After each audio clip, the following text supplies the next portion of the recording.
Welcome back to a brand new season of Quinte Connection. For episode 1 right now, we're going to start off with learning a bit more about Quinte Access and regional transportation, that making headlines this summer. But also joining us back again, Drew and Dawn, the new owners of the Mustang Drive-In in Bloomfield. Welcome back to the show. How has everything been going so far for your first season? Really great. Yes, yeah. Thanks for having us. So throughout the summer, we've seen a lot of things on Instagram. You had Miss Emily for a show, the Golden Hour Festival just passed. How have those micro festivals been doing so far for you with the first run? I'd say they've been going really amazing, especially considering we're running programming during COVID.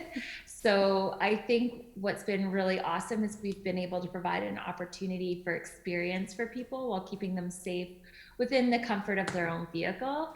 And both festivals, micro festivals, were a little bit different. Whereas Miss Emily happened during the day, Golden Hour happened at night, and it was a little bit higher production.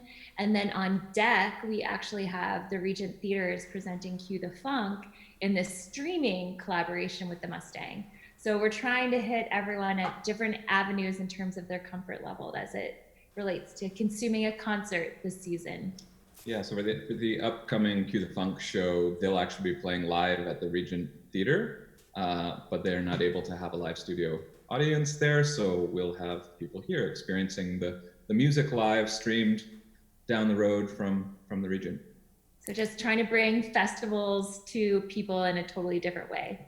And to walk us back for our viewers who are just getting to know you two, what is the situation with capacity at the drive-in right now? It's actually pretty nice. We can still accommodate a good number of people, like 150 plus cars. We're doing carload pricing, so it's $30 for a night of movies, and you can fill the car with the whole family and come out. And typically, if you can picture the holes at the drive-in where there'd be 2 cars parked between each set of posts, now it's just one. So it's a bit more spacious, but it feels really nice. And sporting the new merch, Dawn, how's everything been going for you as you continue to support your different community in different ways? I think with the Mustang, it's been pretty amazing to see how we can accommodate different interests, different programming, meeting the community where they're at. We've had pop-up weddings here. We've had the odd banquet. We have an ornithology group coming in, a birding group coming in for a talk. So I feel like it's just been a real experiment this summer. Something I really like is we sell some merch and that sort of thing. So as you walk around Prince Edward County, I've been able to see little touches of the Mustang in my everyday, just out and about, which has been, I don't know, as a first summer business, it feels really special. And extending your season, how open are you late to right now? You go ahead. I will take this one. We're going to be rolling through Friday, Saturday, Sunday night showings, double features on each of those nights until October 4th.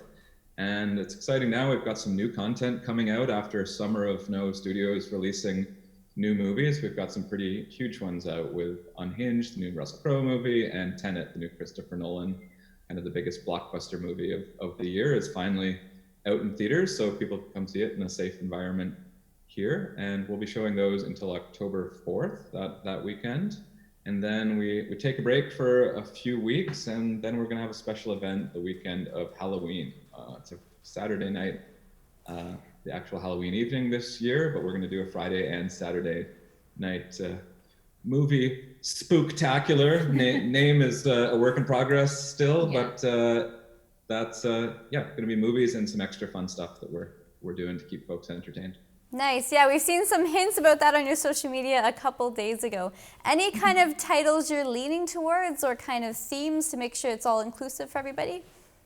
Yeah, so we have some lighter programming for those who are younger and maybe don't want a scary movie, or maybe you're older and you don't like a scary movie. So think of things kind of like Ghostbusters that have like a little bit of scariness, but not something so scary that you're going to go home and cry.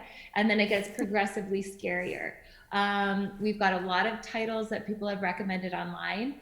We're looking at a kind of a combo of vintage Halloween meets more modern Halloween. Nice. So it's kind of like open with something light, then move on to something maybe modern and finish with a vintage classic. One of the challenges we have had is we don't work with all of the studios. So for example, we're not working with Sony and Disney right now. So if you're really into The Nightmare Before Christmas or Hocus Pocus, we had hoped to show those, but we don't work with the studios.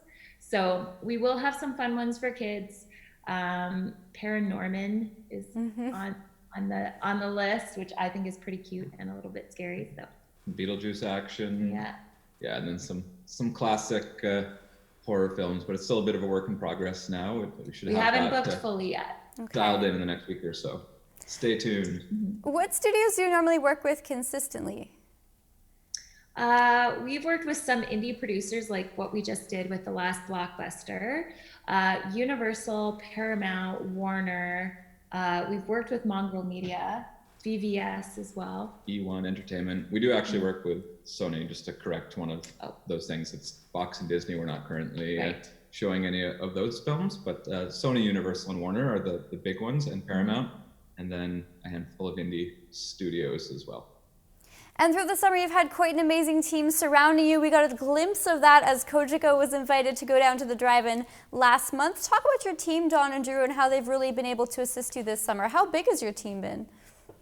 Sure, yeah. We've got about 12 employees, and most of them range in age of 15 to 28. So for some folks, it's like their first summer job ever. And then others, it's just a summer job one woman, it's a summer job that she's had the last couple years, and she's been very supportive through our transition. She's kind of our veteran who's really helped us grow in areas where like we've never run a drive-in before. So it's been an opportunity to learn. But what I love about our really young team is everyone's been able to contribute to the growth and success of the drive-in. We do roundups every night. Everyone's just been so in tune to what we could do to improve, what we could do to make the experience better. They're very excited about Halloween, so I can't wait for that. But it's been amazing. And I feel like even though we just opened to the public on July 2nd, I almost feel like a family with everyone. Like I feel as though we've worked together for years instead of just a handful of weeks. And will you be on site for the winter in Prince Edward County? What's the situation looking like? Yeah, so we actually live above the snack bar. We live on site. We have to work towards getting the site winterized, but the previous owner lived here year round. So we're looking forward to that. And the times that we're not here, we actually have someone who will be living on site as well. So it's a lived-in property, which we really, really like. It doesn't feel like a big parking lot. It actually feels very county, very serene. Yeah. Lots of room for a dog to run around.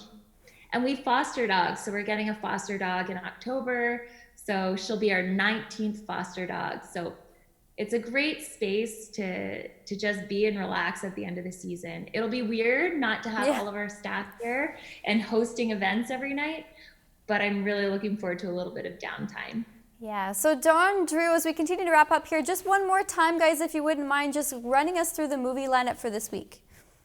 Sure. This week we have a new release. Tenet. And we've paired that one with The Hangover, which I think a few folks might have seen. Some lighter fare afterwards as a palate cleanser. Yep. And then on the kids screen, we're opening with SpongeBob the movie. So that's a new release as well. And we're pairing it with Blades of Glory. Nice. Figure skating. Comedy. Good times. And how early do we have to get there now with everything kind of getting a little darker sooner? That is like the question of the day. So every week it's been getting darker a little bit earlier. So if you had come to the drive-in this summer, in July and August, we're starting movies at like 9:30, 9:45, 10 o'clock. Now is so nice. One, it's colder, so there's no bugs. Two, our gates open around 7 p.m. and the movies are started by 8. Okay, perfect. Much better for the early risers. Yeah, perfect. Yeah. And more information, Dawn, Drew, where can we go for tickets? Because they're online as well this year. Yeah, you can visit our website. It's just themustangpec.ca. Excellent. Dawn, Drew, once again, the co-owners of the Mustang Drive-In in Bloomfield. Lovely to catch up with you two. So glad everything's been going so well and looking forward to seeing you guys on Halloween. Thank Thanks you. so much. Thank Always you. great to see you guys. Take care.